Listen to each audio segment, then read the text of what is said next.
very often people will think that philosophers do not interact with science. If they understand that philosophy can interact with science, they will think that it's going to happen at the end of the process. For example, people make sort of an experiment, sort of a discovery, and then philosophers might be useful to write a better paper, for example, to find the good words, or to explain what is the big challenge behind the discovery, etc., etc.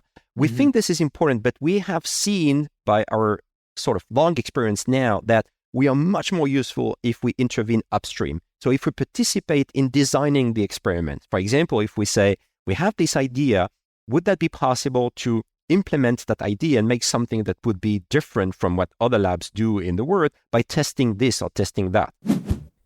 Are you working in research, trying to do the best science you can? Are you a team leader, a research assistant, postdoc, PhD student, or any other type of scientist? Are you looking for a place where you can sit, relax, and listen to inspiring people? Well, we have good news for you. You've just found what you're looking for. Hi everybody, my name is Renaud Pourpre. And I am Jonathan Weitzman. Welcome to the Lonely Pipette, helping scientists do better science.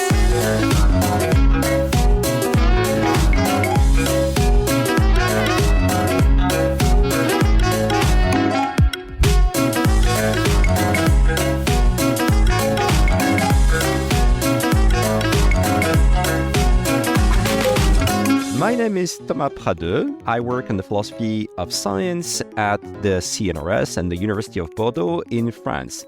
And I must say, I feel very excited to share my tips with the Lonely Pipette.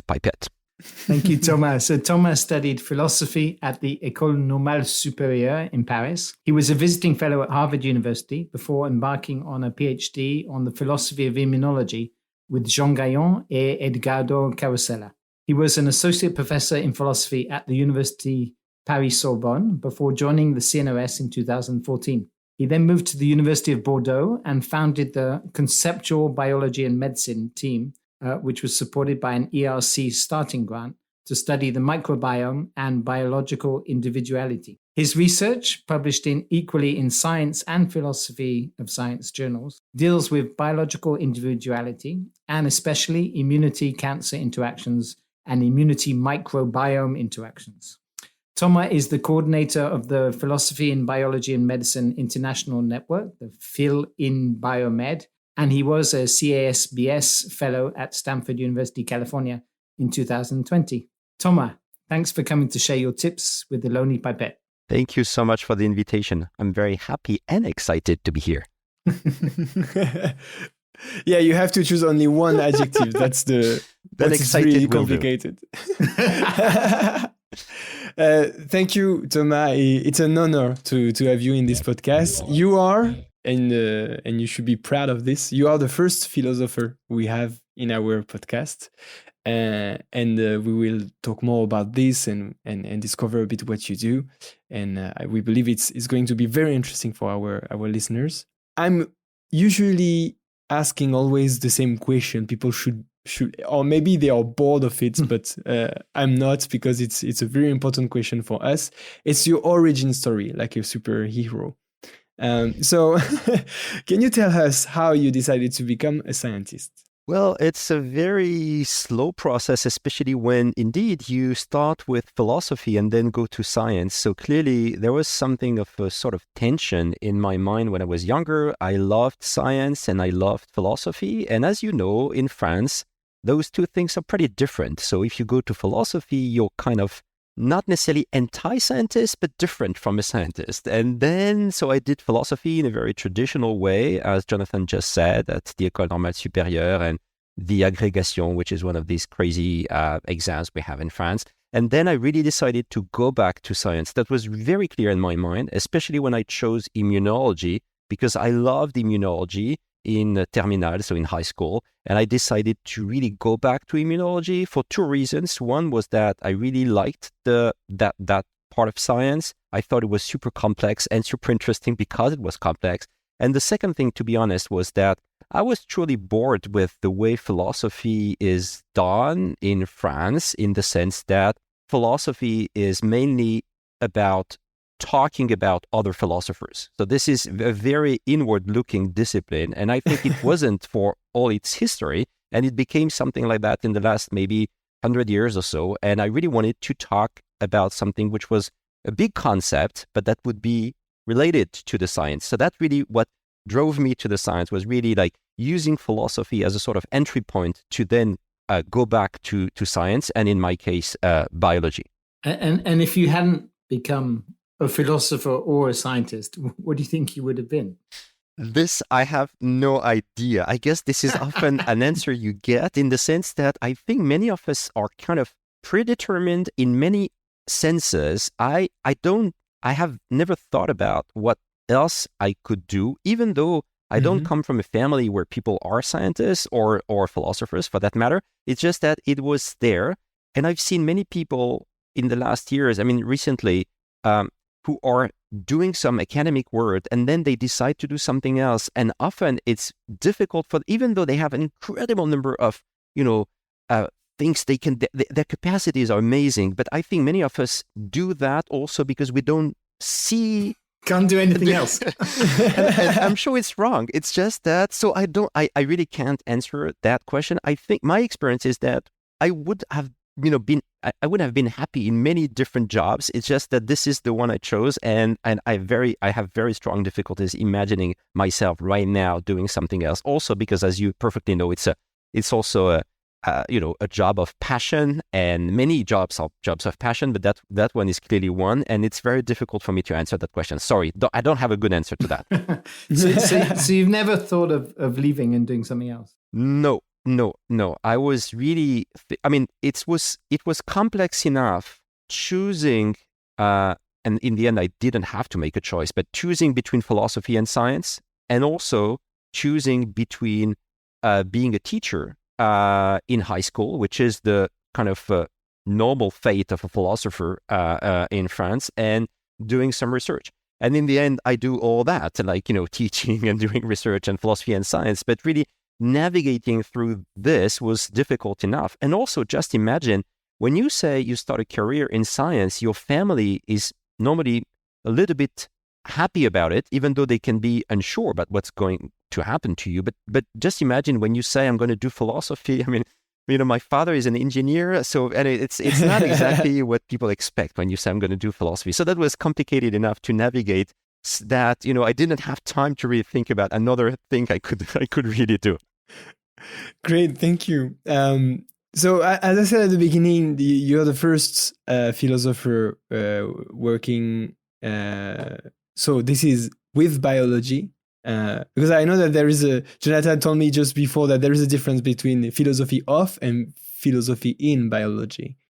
So maybe to clarify a bit what you're doing, and because we have in this podcast we have the habits to decipher how we do science. Can you tell us a little bit more about what is it exactly that you do in your work? Yeah, I mean, my mum always says, tell me exactly what you do. Make it, and my mum is listening, Thomas, so make it understandable for my mum. But I think it's a fair question for all of us, and especially in my case, because again, this is a little bit difficult to imagine from the outside what kind of things we philosophers can do for science, in science, with science. So yeah, so basically, I think that there is a long tradition of philosophy, of course, and there's a tradition within philosophy which is to do philosophy of science. And philosophy of science is mainly thinking about science. So the object of philosophy of science is science. So for example, you're going to ask, what is a scientific explanation? How can we establish causality in science? There are different ways of establish what a causality is, etc. Or you can think, what is a scientific theory? What is the difference between science and non-science? All that is part of philosophy of science, and this is super important. Within philosophy of science, we have other traditions which are more specialized. For example, philosophy of physics or philosophy of biology. So my field initially is philosophy of biology, and I'm still a philosopher of biology, obviously. So going to the conferences in philosophy of biology. So what do we do in philosophy of biology? We ask kind of the big questions about biology. For example, what is a gene?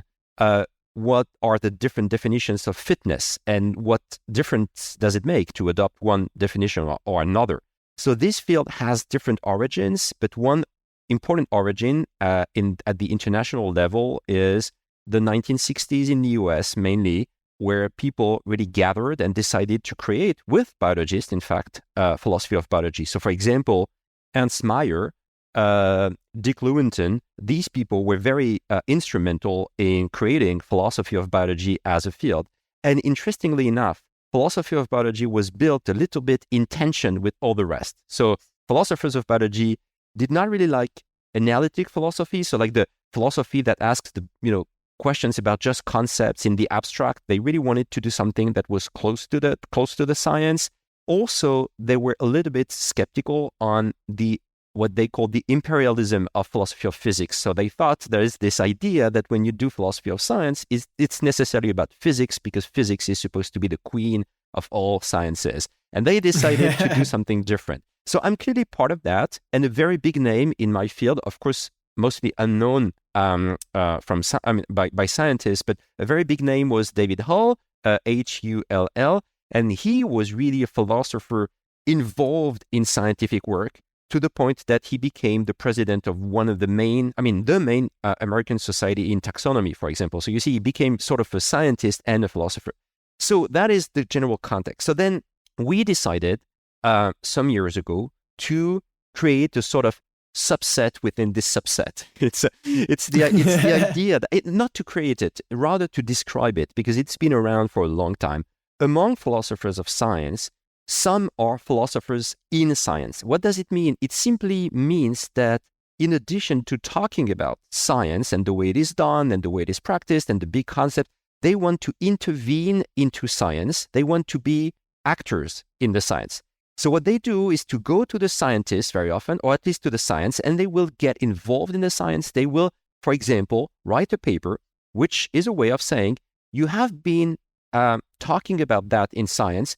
I want to intervene in that debate, and I want to say something that will be relevant for you scientists. A great example of that is Elliot Sober. Of course, David Hull is also a good example of that. It's just that we are describing, in our recent work, we have done some sort of descriptive work about what is philosophy in science. And the general idea is that you have some philosophers who say, I want to intervene in the science I'm talking about. And you might think that this is obvious and this is everyone, but no, some people don't think this is what philosophy should be about. They think philosophy should be about saying something about the science without pretending to offer anything like a proposal that might be interesting for the scientist. So philosophers in science, and our group is part of that, are people who want to intervene and they want to make a difference to the science. Do they succeed? Well, most of the time they don't, in the sense that this is very ambitious to say, I'm going to the science and I'm going to make a difference, even a small difference to the science. So in most cases, you fail as philosophers in science, but some of us believe that this is an important ambition that is the best way to really connect the philosophy and the sciences, because it means that you have to be assessed by the scientist to whom you want to talk. They will say in the end if you were useful or not. So that is why in the last years, and sorry, I'm a little bit general here, but I just want to emphasize that, for example, it was very important for me in the last 3 years to document very precisely what's going on for those philosophers who manage to be cited by scientists in a way that clearly shows that those scientists say, oh, Elliot Sober, for example, or Samir Kasha, or they, Maureen O'Malley, many examples, they made a difference to the science by clarifying this or making that point, etc., etc. And a lot of what we've done recently is to, in a certain sense, ask the scientists who, among the philosophers, who made a difference to your field, and that is a very big question. Don't you think part of the problem is that they don't meet? So many biologists don't know any philosophers, and they don't read the journals. So if you were to say how many philosophers have influenced my work, very few, because we don't meet, we don't go to the same conferences, we don't write and publish and read the same journals. So that's perfect. How do we overcome that? Yeah. That's a very, so I think a lot of what we're talking about is really ignorance, in the sense that philosophers know that scientists are around. scientists often don't know, I mean, they know that philosophy exists, but they have no idea that some philosophers work in philosophy of science, and even less so that some philosophers would be interested in intervening in science. So a big problem is sort of mutual ignorance, or that kind of ignorance we're talking about. A second problem, I think, is that philosophy of science has itself become very specialized. So for example, if someone, a biologist, comes and say, okay, I do biophysics, tell me what I should read in philosophy of biophysics. And I would be able, I think, with a lot of effort, to find maybe 3 papers in total. So that means that it's very likely that that scientist, who made the effort of asking what's going on in philosophy of biophysics, and the answer will be very disappointing because the numbers are going to be very small. So that's the second problem. I can attest to that. I've been looking for a philosopher of parasitology for several years, and we haven't yet found one. And this is a great example because it's even more the case that we should have. I mean, biophysics is fantastic, super interesting, but clearly parasitology also has all sorts of implications at the medical level. Also, sort of very fascinating set of questions in terms of what is a parasite, what is not a parasite, when do you move. So these questions have been tackled by some philosophers, but not specifically. So for example, I know some philosophers of virology. I don't know any philosophers of parasitology. And because I'm kind of specialized in immunology, I wouldn't know them if they existed. So that's the second problem. The second problem is that philosophers of biology have focused on evolution and on some questions in evolution. And it's great because they made fantastic progress sometimes on some of these questions. So I think that was great. One of my fights in the last 10 years or so has been to say, without changing anything to the importance of philosophy of evolution within philosophy of biology, we need to add different topics, different questions that are very important. And in 2017, I wrote a paper, to be honest, a little bit unnoticed. That is a very specific comparison between what is published in the journal Biology and Philosophy, which is kind of the flagship journal in philosophy of biology.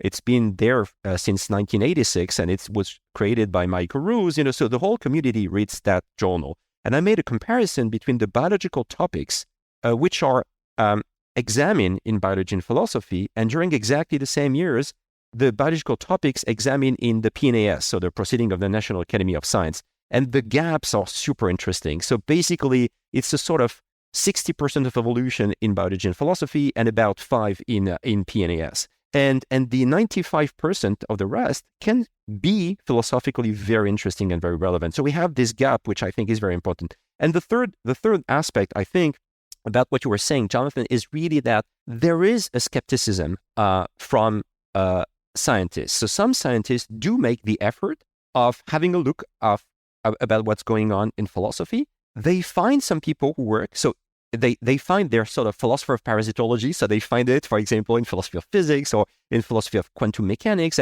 They do the effort and then they say, oh no, it's not working. Or they don't do the work and they assume that the work is not useful. So I've worked quite a lot on that. So for example, Steven Weinberg, Nobel Prize in Physics, read quite a lot of philosophy of physics and then said, okay, it doesn't work. I mean, and he said something which is often quoted, which is that he says, I don't know any physicist after the Second World War whose work has been influenced in any significant way by philosophers of science. And this is a very big claim that is not very encouraging for us.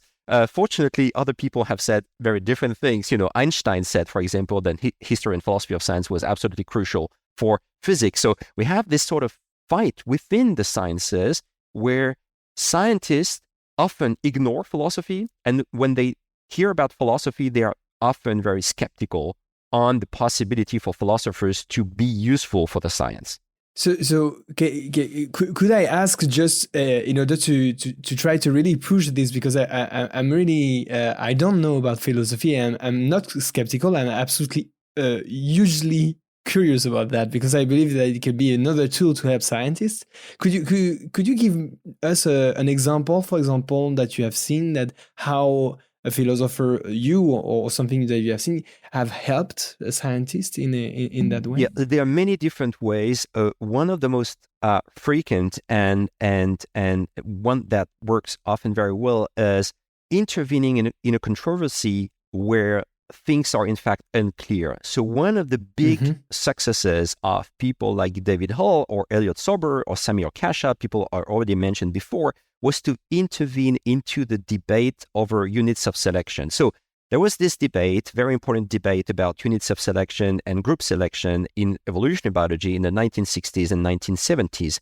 And what David Hall, for example, did was to say, okay, you have to be super clear on what you mean by a unit of selection. And he suggested two different concepts, the concept of replicator and the concept of interactor. So the words do not matter that much, but the idea is very important. He said, when, for example, you want to create a fight between, I don't know, Ernst Mayr and Richard Dawkins, and indeed these people were really fighting, and he says, okay, are you talking about a unit of selection in the sense of an entity that makes copies of itself? In that case, you're talking about a replicator. And the best example of a replicator is certainly a gene. So it makes sense to talk about the selfish gene, or at least to talk about the gene as a unit of selection. Or are you talking about the entity which is the target of the action of natural selection? In that case, you're talking about an interactor. That is what Ernst Mayr was describing as what is being seen by evolution. So evolution, most of the time, will act on organisms, and these are paradigmatic examples of interactors. And for example, if you read the huge book by Stephen Jay Gould, it's more than 3,000 pages, published in 2002, and he says, over more than one page, he says, probably the person who did the best work to clarify this question and show us that we were in fact talking past each other. There was this confusion. We were not talking about the same thing. And thanks to David Hall, we started to be able to see our differences in a very productive and interesting way. So often science creates controversies, and controversies are very useful. And some of these controversies are, in fact, in need of clarification. And many philosophers have done that. And David Hall and the other people I mentioned are examples of that. So this is an example that was really kind of important for philosophy of biology, because it sort of it sets the standards of the kind of things that we can do in the field. So of course, then I could give you more examples from our lab, but I think it's better to give you an example which is very famous in the field and which is not an example from us, because I have less biases talking about David Hall than I have talking about our own work. So to come to your work, you chose immunology and you set up your team. You called the team Conceptual Biology and Medicine. So what is it? What does the team look like, and how does that? How do you integrate? So the team has both philosophers and biology, doing philosophy and biology in the same lab. How does that work? What does it look like? Yeah, so we are part of a lab which has become pretty big now. So the lab is called Immunoconcept. So sometimes people believe that I chose the name and I'm the head of the lab. No, the lab is a pretty big immunology lab. So we are a little bit more than 100 at the moment. So it's not a huge lab, but it is a big lab. And my team, I mean, the team I co-lead with Maël Lemoine now, is by far the smallest team in the lab. So we have 4 teams in total, and our team, I think, has 12. So all the other teams are doing classic immunology. Exactly. So we have a team mainly working on the vulnerability of the immune system, on aging, and on gamma delta T cells. We have a team working on autoimmune diseases, a third team working on oncoimmunology, so cancer and immunology. And the fourth team, the smallest team by far, we are 12, I think, is the team of philosophers and conceptual biologists, where we have at the moment 1 MD, I think, and I think at the moment only 1 or 2 biologists. Sorry, I'm confused because the group is changing quite fast, and also the lab is changing quite fast. But, clearly the idea is to have an interdisciplinary team which is really embedded in the immunology lab. So what do? We participate in basically all the activities of the lab. We go to the weekly seminars are purely about immunology. We go to some, in fact, many lab meetings or group meetings, etc., etc. And we are really part of the lab. So if you in front of my office, you have some L2, so you have some labs, so we are in constant interactions.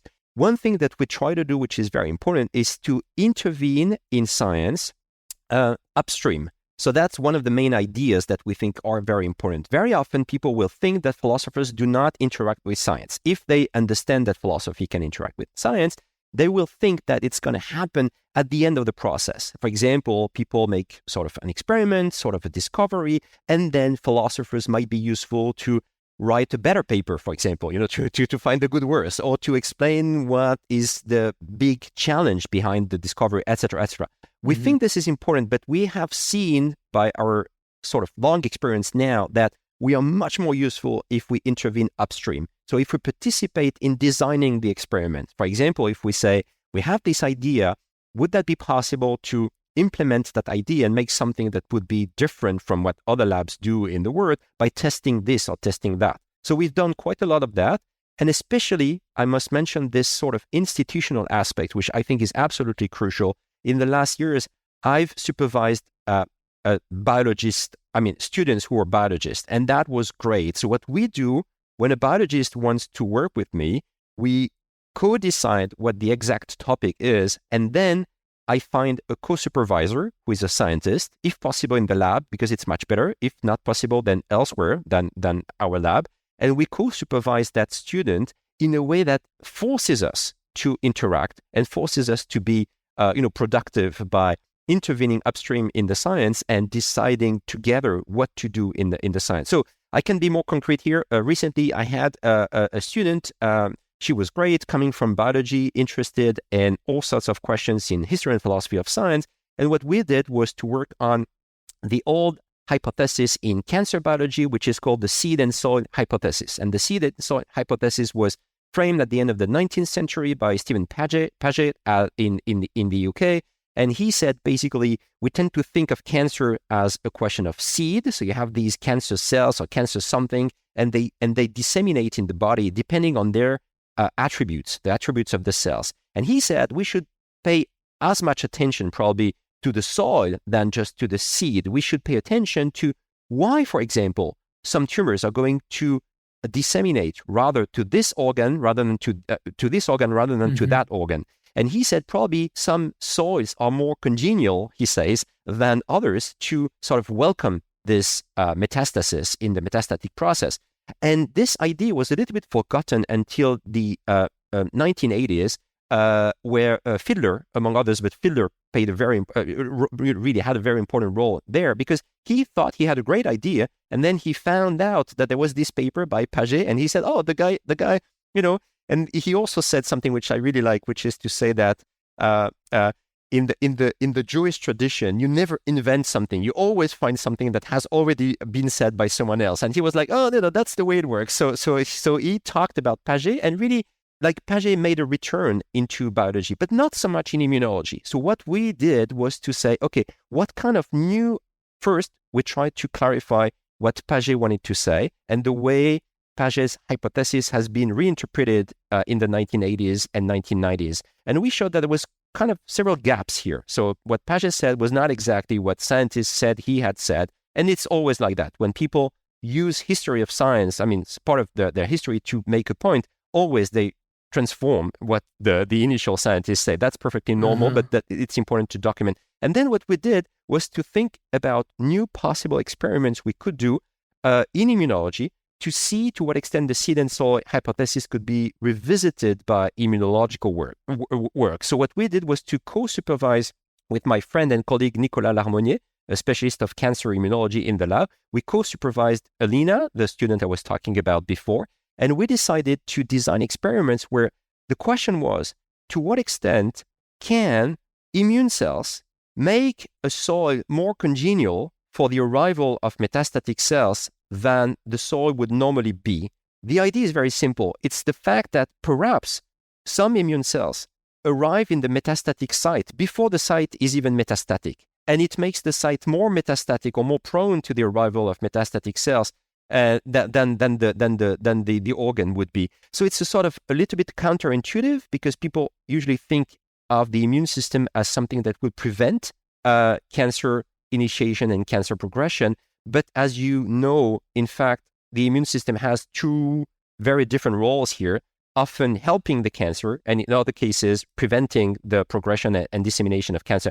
So we designed some experiments in mice where we really tried to show that this effect existed. It's tough. It's very tough in the sense that we have not had one experiment that would be like, the crucial experiment, as we say in philosophy of science. But still, I think we made good progress, and the experimental paper is on its way. And, it's an example where you start with historical and conceptual questions, and then you turn that into something that you can sort of test, or at least implement into an experimental model that is available in the lab. That's great. So, I mean, you make a convincing argument. Do you think that maybe all biology labs could benefit from having an in situ philosopher?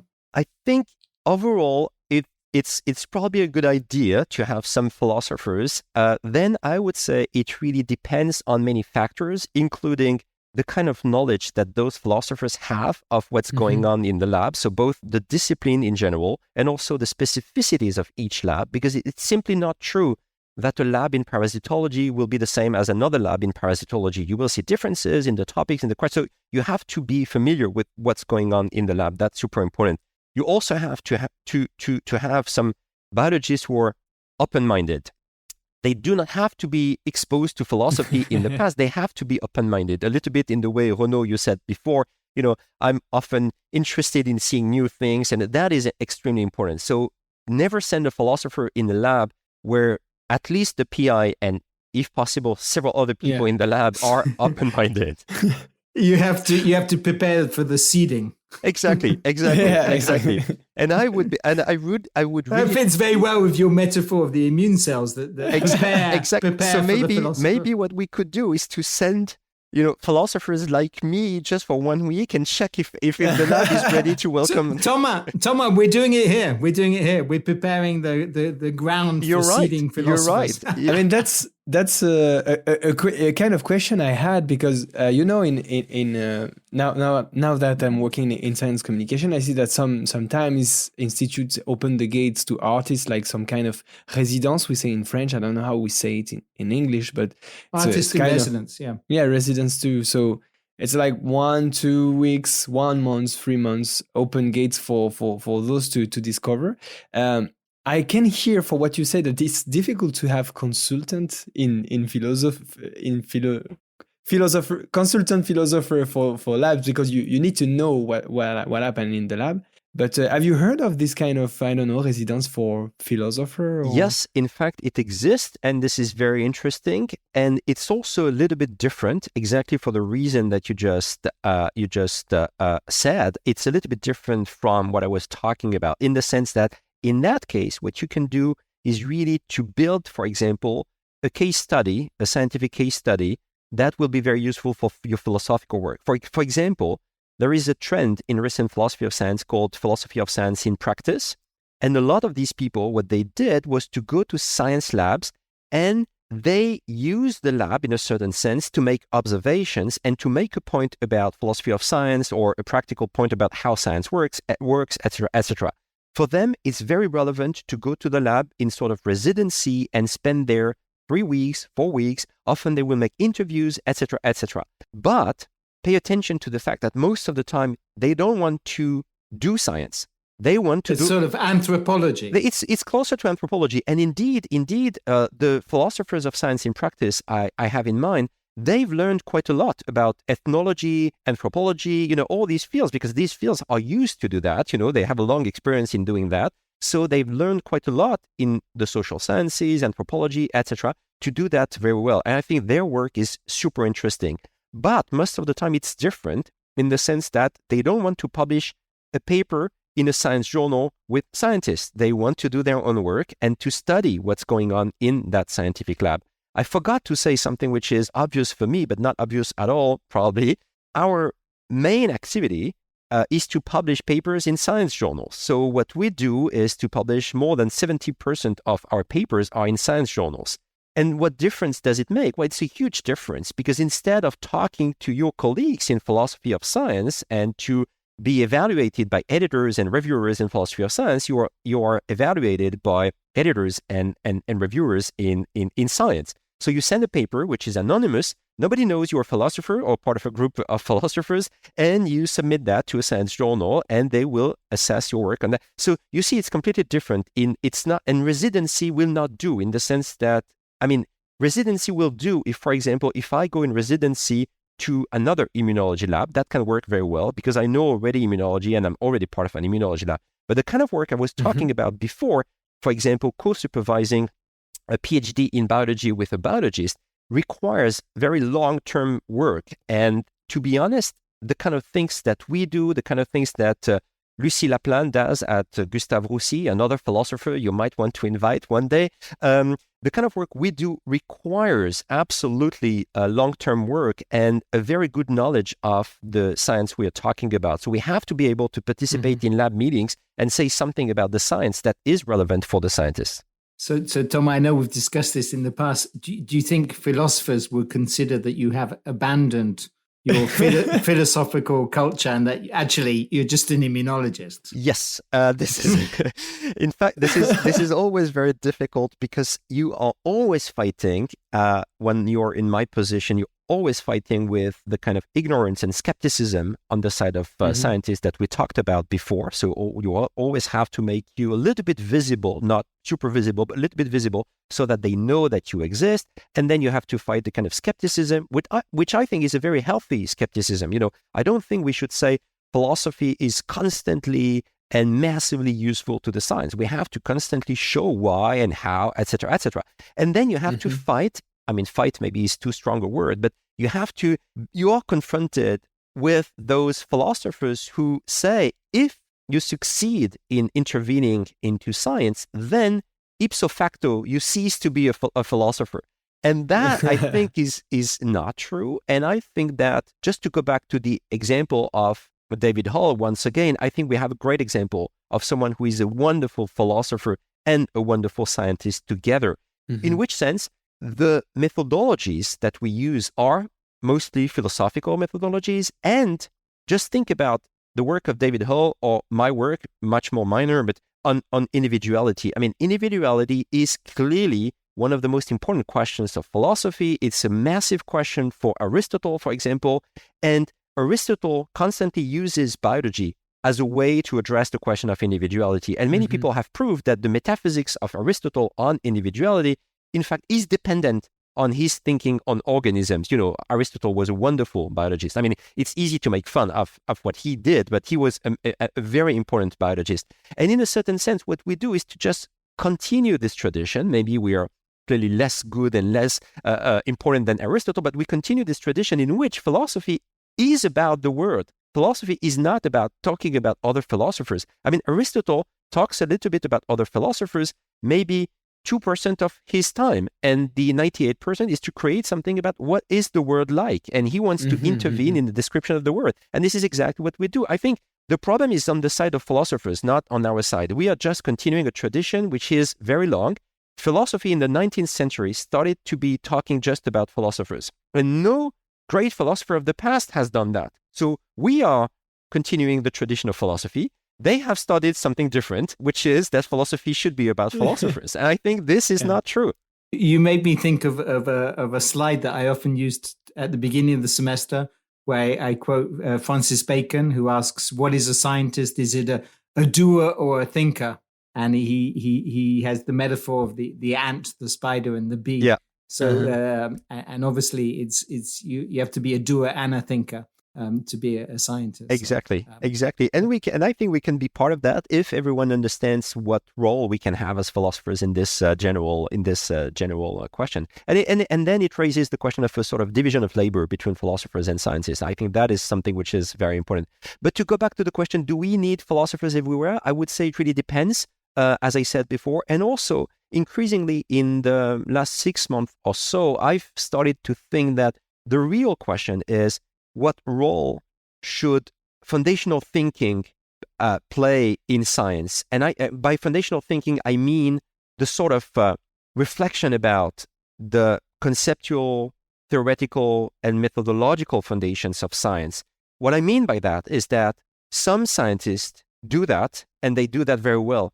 In a certain sense, when Einstein promotes philosophy, he doesn't really promote philosophers. he says, as a scientist, I know that I need to think about concepts, and I need, for example, to redefine entirely the concept of mass or time for that matter, because it is important to change. So I think in science, there is a subset of scientists who are truly both doers and thinkers. And what they want to do is to change the foundations of the discipline. This is very ambitious, very arrogant. Some manage to do so. Einstein is a great example, of course. Others don't. And I think philosophers should be understood as part of this process rather than as a sort of autonomous group. I mean, if we can do something, I believe, it is to make clear to the scientists that foundational thinking is part of science and is very important. If in the end, that work is not done by professional philosophers, I don't care that much. I just happen to think that if science forgets the importance of foundational thinking, then it's going to lose a very important aspect of what it does and what it should do. So how because for what you say, how can a biologist, if someone wants, of course, how can a biologist start publishing in philosophy and start doing is that possible? I guess it's not easy, but it's not easy, but it has been done in the past. So there are two aspects in your question. One is how a biologist could work closely with a philosopher and publish together a co-authored paper. That's a very important question, and that does not have to be in a philosophy journal. Very often, the philosophers who want to interact with scientists want to publish in science journals. So this is one type of collaboration where the question will be, what is the added value of philosophy and why would I want to co-author a paper with a philosopher? We have very soon, a summer school about philosophy in biology and medicine, where this is exactly the question that we ask to our philosophers and scientists who are going to be participants in this summer school. And indeed, we have now quite a good number of examples where scientists decided to co-write with a philosopher because they thought they needed a clarification or a different question, etc., etc. Then the other question is, to what extent some biologists could publish in philosophy journals? And of course, this has existed for a long time. And the journal I was mentioning before, Biology and Philosophy, for example, publishes, I think, about 20% of the papers are written by biologists. And the initial papers, when the journal was launched, many of them were written by scientists. So exactly the biologists I was mentioning before, Ernst Mayr, Dick Lewontin, Francisco Ayala, all these people played a very important role in launching philosophy of biology. And for example, if you take an issue of Biology and Philosophy, recently you will find the names, big names, Rick Michaud, for example, big name in evolution in Arizona.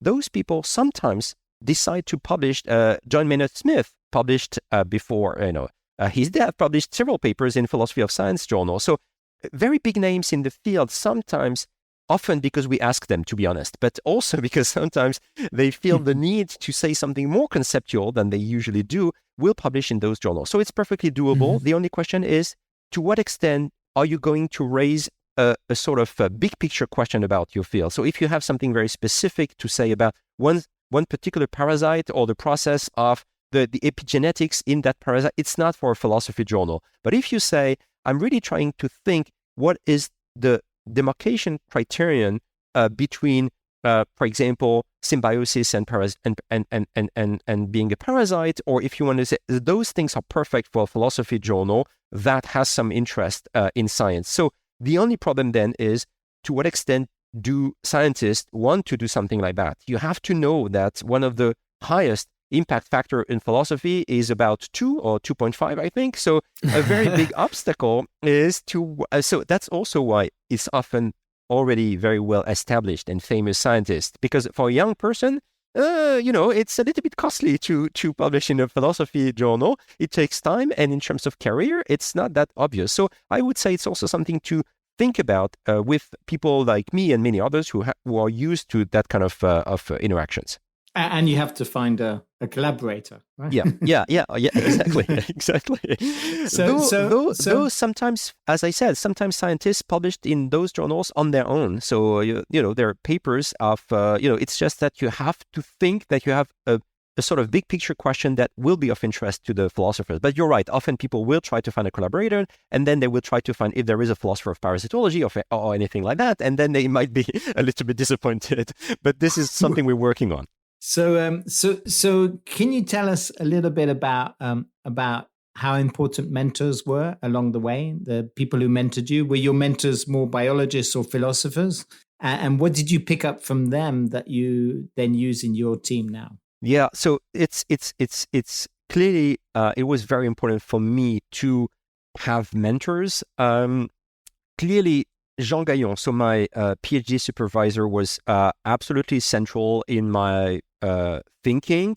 Jean Gaillon was one of the main philosophers of evolutionary biology, very well known as a philosopher and historian of evolution across the world. And he was very welcoming when I said I want to work on immunology, even though that was not his main domain of expertise. Jean was incredibly supportive and very important in my career, and also a very good friend and someone you could always talk to, and who was always very good to make the relevant critiques at the relevant moment. So, those people are very important, and they play a crucial role in your life. So that was very important. So Jean was the one who convinced me that I should be brave enough to go to a philosophy conference and speak with him on the stage. Yeah. So. Yeah. He was fantastic as a person, as a philosopher, and also he himself went through a phase where he was not convinced anymore that philosophy was what he wanted to do. So he did a master in genetics, a very difficult master in genetics in Jussieu, back then. And he was really someone who associated very strongly and really combined philosophy and science. And I know many scientists who have read papers or books. The main book by Jean is absolutely excellent. Those people have been instrumental in connecting philosophy and science. So that was clearly a very important person for me. I was also supervised by Edgardo Carosella for my PhD, who also played a very important role in explaining to me aspects of immunology. We worked together on the concept of immunological tolerance in many different situations, including why a mother will not eliminate the fetus immunologically. So we worked on all sorts of questions like that, and that was very important. Before my PhD, I went to Harvard, as you said, Jonathan, before, and there I worked with Dick Lewontin. I mentioned him before. So one of the biggest names in population genetics. And Dick Lewontin was very interested in philosophy, and he was very helpful, really very important for me. He was in my a PhD committee and was really someone that had a huge influence on me. And also at Harvard, so again, before my PhD, I met Peter Godfrey-Smith, and Peter Godfrey-Smith is one of the main philosophers of biology now in Sydney, and he was a professor at Harvard. I was very lucky because he became a professor at Harvard the very year I arrived there, so I was very lucky, and we had great interactions. And this is again someone that who was very important for me. There would be many others, because I had many interaction with Éric Vivier, one of the main immunologists in France. What about your mentoring practice? How is it inspired by these people? I think that the difference is that the people I'm talking about did not have the same kind of duties that I decided was my duty, which is really to create people, co-create with them people who are equally philosophers and biologists. They did that, of course, but in the lab, we implement that in a way which is different. So I'm constantly inspired by these people, and also trying to think, in a certain sense, I believe that we are trying to realize something that is important for them or was important for them, and we are trying to push that project a little bit farther, and with all the risks. And the risks are mainly for the young. Not for me. So this is something which is constantly in my mind. What kind of risks are the young people who work with us exposed to? We constantly talk about that in the team. I mean, the old guys in the team, we talk about that. What do we do?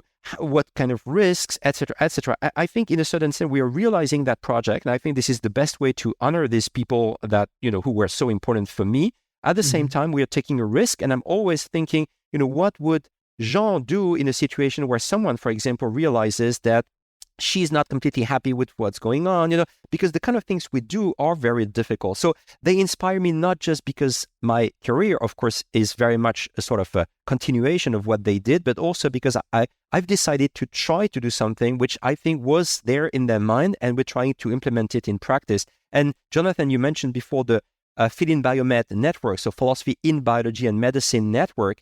And this is also a way of telling you that what we do in the lab is just one example, maybe a radical one, of something which has become bigger, because I think now we have 140 individual members in the Philin Biomed network, mainly leading scientists in their fields, and we are trying to really implement that in different places. We have 12 institutional members in the Philin Biomed network. So I just, can give you one example in Utah, for example, in Utah, which is part of the network, they do the same kind of things that we're trying to do, and we are trying to learn from experience, also always trying to think the people who trained us, who supervised us, what exactly would they do, or how would they deal with that kind of situation. So you see, it's really there in our mind, even though the kind of things that we do is, I think, different in practice. So I've tried some interdisciplinary work myself, and I know how challenging it can be, and also how satisfying it can be. This has been great, Thomas. We're gonna take a short break, and then when we come back, we'll hear more about the philosopher outside of the lab. Hey folks, don't run away. You're listening to The Lonely Pipette with Renaud Pourpre and Jonathan Weissman, where our goal is to help scientists do better science. If you're enjoying the show and you want to learn more, you can follow us on Twitter at Lonely Pipette. And please share the podcast with your friends. If you don't want to miss any of our future episodes, you can subscribe to our mailing list and join our community. Click on the subscription link on our Twitter account. It's as simple as that. Take a few moments to get more tips from the Lonely Pipette. Welcome back. The Lonely Pipette is talking to a philosopher for a change. And after the break, we want to hear more about how the philosopher thinks, and particularly about how you live your life. So do you have a philosophical morning routine? How does the day start? So basically, as I think many other people, what I do is to read and write, especially write in the mornings, because I know that the afternoons are going to be completely busy with the rest of the work in the lab. So very often I write in the morning, and as early as I can, and sometimes I work from home or from a library, because I know that being in the lab is both great and also being constantly disturbed by good questions, and that will make you, it makes things much more difficult when you want to write. So yeah, very often my day is a little bit organized like that, and we try to put all the sort of group activities in the afternoon. Of course, COVID had some consequences on our work, as on the work of everyone else, but we're trying to organize our team this way, and we are a very international team. So one thing which is great is that we're very international. So the interactions in the afternoon are often, of course, in English, and also with all sorts of people having different perspectives and experience. So yeah, that's basically the way it's done. And also, I necessarily spend at least 15 minutes per day reading a book. So that is very philosophical. This is something sometimes more, but at least 15 minutes a day reading a book. So at the moment, I'm reading a book called The Genesis of Cancer, which is just a history of oncology book. And I try to do that also to remain a philosopher. I mean, philosophers read books, so I want to read books. Okay, so who's that? That's by The author is called Rather, I think, and it's a book which is already a little bit old, and it's really like the history of cancer from antiquity to today. So it's a big perspective book. But this was just to give you an example of something I'm doing. So apart from the reading, which isn't surprising, what is something, an unusual habit or an absurd thing that you love? You mean in my daily life? Yeah. Yeah. Something that would be different from what scientists usually do, you mean? Yeah. Ah, um, hmm, Or something that people will be surprised to Wait, to discover discover. about you ah, I guess I will. that you can share. Well, that is not the problem. I was really trying to find something rather than something that I would be happy to share. No, I mean, I think, it's a little bit sad to say, I think nothing very special, I think. No, I'm sorry. I'm not saying that my life is boring. Certainly not. It's not boring, but it's very well organized and it's very classic, I guess. But it's completely okay. For a philosopher For of philosophy, immunology. yeah. I mean, maybe what is less classic is the topic I chose, but the way I do it, I guess. I mean, I'm trying to think. I mean, one thing, but this is not a good answer to your question. One thing is just going back to this idea that one thing that we do is to constantly try to challenge the foundations rather than confirm the foundations. So this is something that is not something I do 10 minutes a day, for example. It's something I do constantly.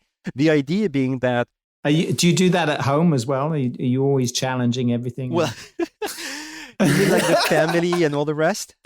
Yeah. Like do the dishes? Do you have to, is there a big conceptual discussion every time you have to do the dishes? Not anymore, because my older daughter, who is almost 17, does that very well. So when you have someone challenging everything in the house, you don't need another person doing it. So I guess I transmitted that very well to my daughters. They do challenge things, and that is not something I want to add more to, in terms of challenges. So no, I try to do that at work rather than at home. So can you think about an activity outside of science that has impacted your work? Clearly, some sort of some very special activity I've done a lot in the past, but I could not mention for your previous question because it's not really part of my life anymore. Just a little bit. Is role-playing games. So I've done role-playing games. No. So the kind of Dungeons and Dragons things, I've done that since I've been like 7 or 8, and I'm now 44. So it's a long time.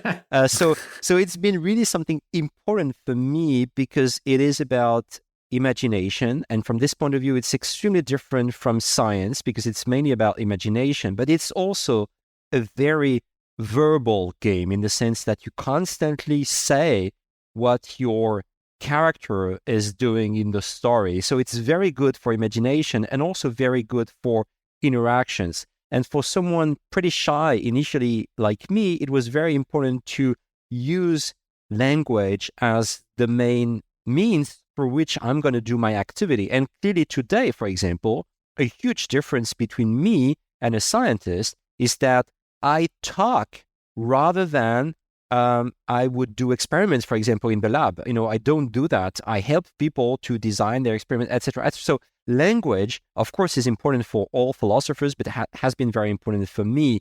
Unfortunately, interestingly enough, I kept some of my old friends playing role-playing games all these years, but we managed to meet and play once a year, which is absolutely ridiculous because I used to play constantly. All my weekends were about that. So that's part of my secret life, if you wish. And I think that had some impact on my thinking in science and also as a philosopher as well.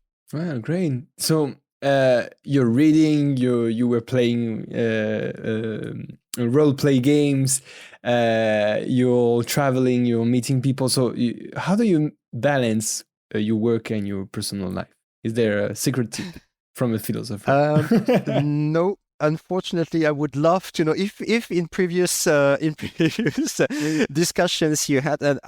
No, it's clearly challenging. I think I have this difficulty of also because part of the work in philosophy and philosophy of science, and I think part of the work is better done at home than in the lab, as I said before. For example, very careful reading, very careful writing is not that easy to do in the lab. So that means that if you start working from home becomes a place where you work. And that has all sorts of consequences on the fact that, as many scientists and philosophers, I tend to have very strong difficulties saying, I stop working at that moment, in that place at that moment, etc., etc. I know this is a very common thing. I'm just saying that this is something I suffer from, and also, people around me can suffer from. I think this is very difficult, and I think I cannot work entirely in the lab. I think people who manage to do that, it's much better. But even though they bring work home, they know they shouldn't. They know it should not be the place where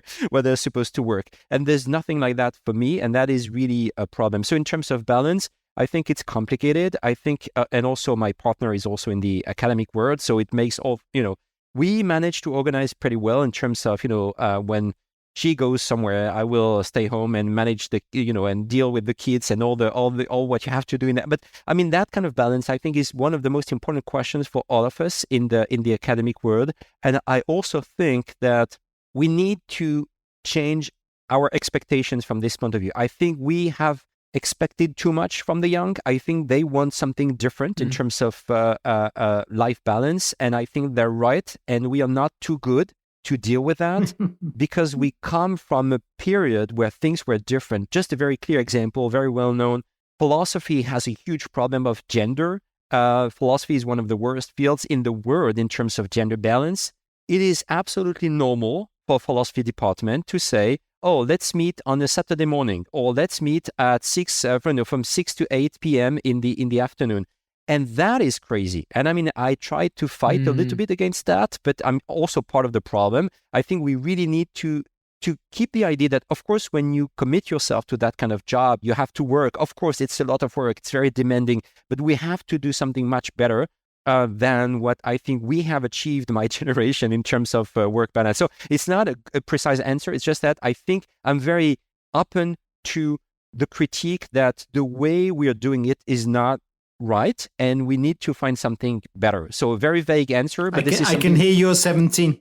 I can hear your 17-year-old daughter speaking. Yeah, you see, and my 17-year-old son. So. yeah.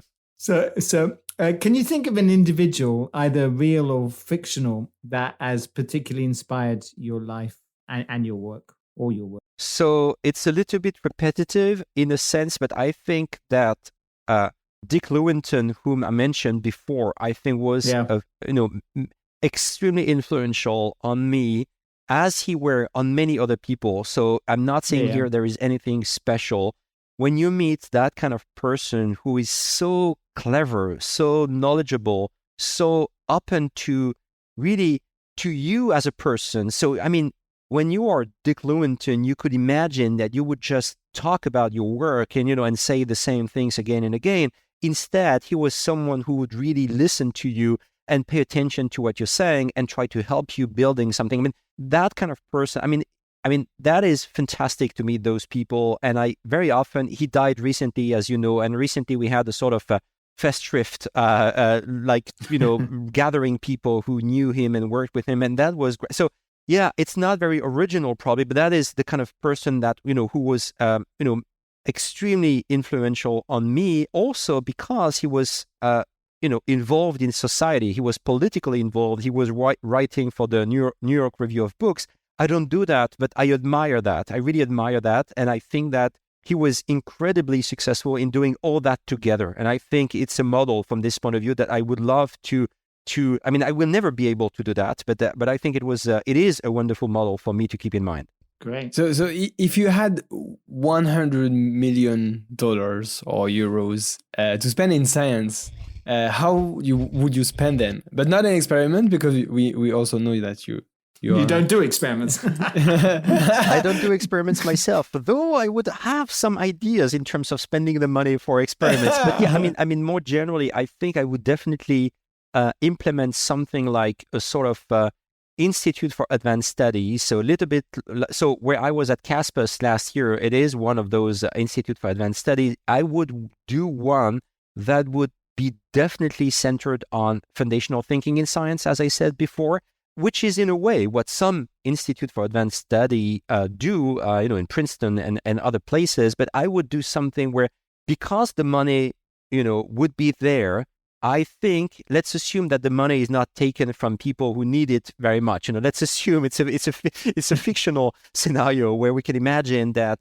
money is well spent by trying a sort of world level experiment where we would have 3 or 4 places in the world in different parts of the world, and we would say, okay, let's do it. Let's really try to implement more foundational thinking in science, in different sciences. And let's ask some philosophers, but also some mathematicians, some people who are theoreticians. Let's put them together, and we give to these people 5 years, and we say you can do whatever you want. And in the end, we see the kind of things you've come up with, and we see if we can ask another 100 million or whatever to continue the.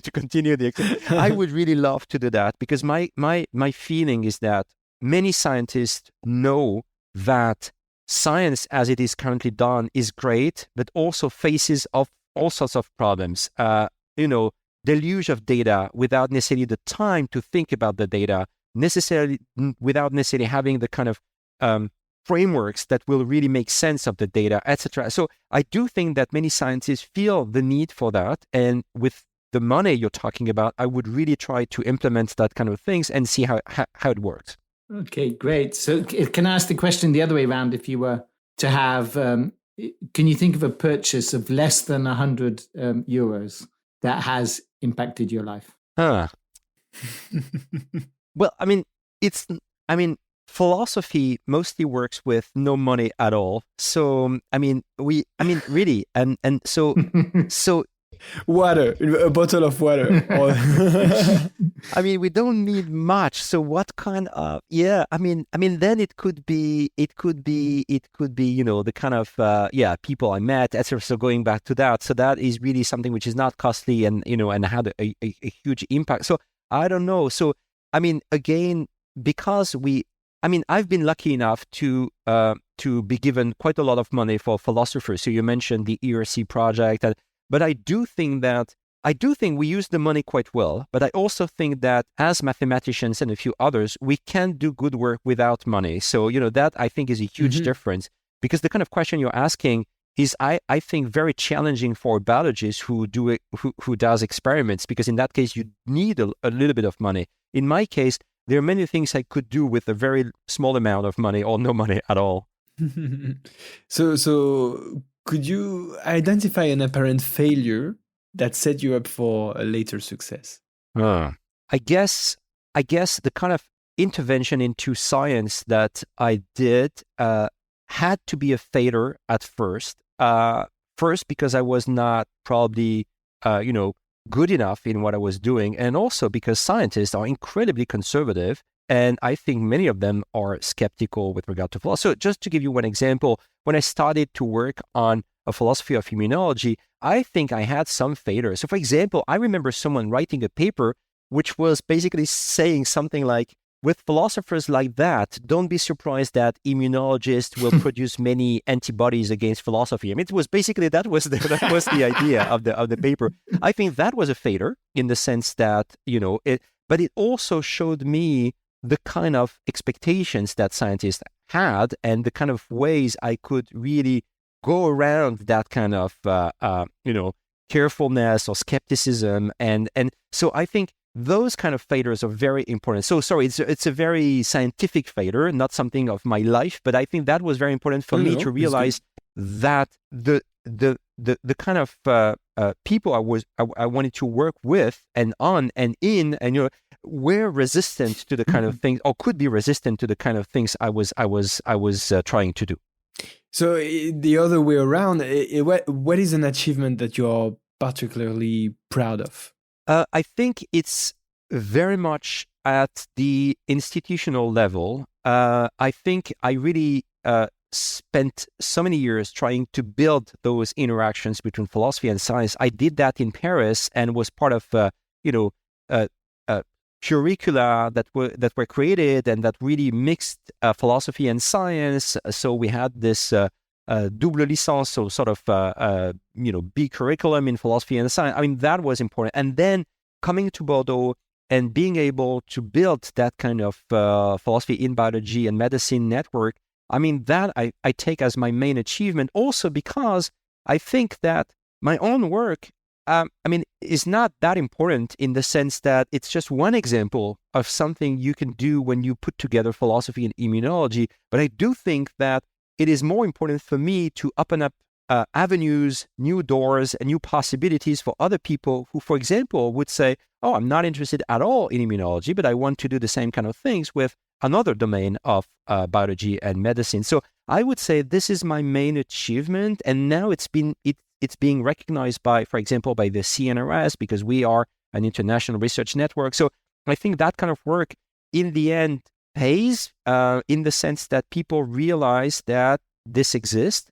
And nothing would make me more happy than having some biologists who just find out about this network and say, oh, I didn't know those things existed. And now I want to collaborate with philosophers or with another scientist who is going to do some more foundational thinking work, that kind of thing. I mean, this is the kind of thing I would like to see during the rest of my career. That would be great. So find me a philosopher of parasitology. I tried already. It's. I know. We're gonna get there. So we're gonna start to wrap up because I know your time is very precious. So, what advice would you give to yourself if you met Thomas 20 years ago? Again, it's a very good question. I would say, despite the obstacles, be as critical as possible. So we're going back to this. I think being critical is absolutely central. If we want to make progress, we have to constantly accept the idea that the way we do things might be good, but it might also not be the best way. And I think one thing that we philosophers and sort of basic scientists, what we can do, I think, is to say, let's constantly, of course, not 100% of our time, but let's keep always 15, 20% of our time to think differently. So I would say to the young Thomas, do that more, even more than you think you're doing already. And keep in mind that even though the obstacles are going to be strong, like some scientists will react negatively, and continue this, because indeed, in the end, this is what remains. In the end, if you're just participating in something which is very incremental, you just participate in philosophy the way it's already done, you participate in science the way it is already done, it's not going to be, very satisfactory. So I would say I'm very much of a revolutionary, to be honest. And of course, it fails because you cannot create revolutions everywhere and all the time. I just think that this is what makes me happy, when the small revolutions I've tried to do have some impact. So I would say, be even more revolutionary than you are. That is a very general advice, but I would say something like that. I love that. So love it too. So we are going to start to wrap up. So one question, so people can find out more about yourself. Where can people look for you and your work? So it's very easy to find us on the web, of course. So if people use any search engine, they will find us with the immunoconcept name of the lab, and also filinbiomed.org has its own website. So all this is very easy to find on the web, and I guess this is the best entry point. And then we are super happy with my colleagues to answer all emails. Clearly, as I said before, we cannot be part of more projects than we are part of already, but if people are interested, we can contribute to connect them to other people. So yeah, we are easy to find on the internet, and we are happy to help if people are interested. So thanks, Thomas. This has been great. And I'm a convert to the philosophy in biology idea. And I've tried to host philosophers in the lab. And it was great to have you for our listeners. Is there anything you'd like to add? Any closing remarks? No, it's been a great discussion. I mean it. I really like what you're doing. And I think that we definitely, in addition to the connection between philosophy and science, I definitely think that we need to think more about what science is, what science is, where it goes, and how it interacts with society in general. So I really appreciated our discussion, and I really think that this Lonely Pipette will have a long life, and congrats for what you're doing. Yeah. Thank you so much, Thomas. It was really a pleasure to have you. Thank you for having me. It was great. So that's it for this episode. Thank you for joining us at the Lonely Pipette. We hope that you learned something new, that something resonated with your own experiences, or that you just enjoyed the science.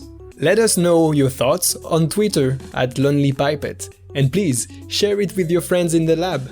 If you want to join our community, you can subscribe to the Lonely Pipette mailing list or mail us by following the link available on our Twitter profile.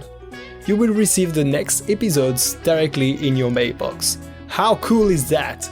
Stay tuned for the next show, and remember, you might feel like a lonely pipette, but it doesn't mean you're alone. Tips from the Lonely Pipette can help you to do better science. À bientôt! A bientôt!